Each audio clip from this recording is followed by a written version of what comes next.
ఇది water infiltration చేయడానికి ఇది ఒక గుంత.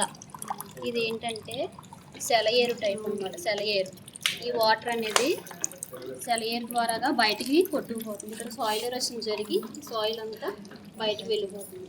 ఇక్కడ సాయిల్ ఎరోషన్ జరిగినా కానీ ఈ గుంతలోనే సాయిల్ అనేది ఇంకిపోతుంది. ఇక్కడ దాంట్లో వాటర్ అనేది నిలవదు. ఇదైతే బయటికి వెళ్ళి సాయిల్ కూడా ఎరోషన్ అది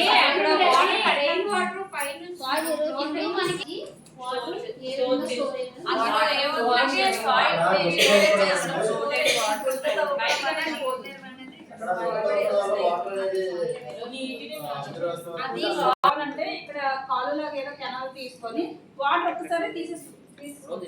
అప్పుడు మనకు అవసరము అయినప్పుడు మన మొక్కలకి కావాలి పెట్టాలి అనేటప్పుడు ఇక్కడ ఉండకపోవచ్చు. ఇదేంటంటే కొద్ది మొత్తంలో తీసుకోవడం వల్ల అవి కొన్నాళ్ళు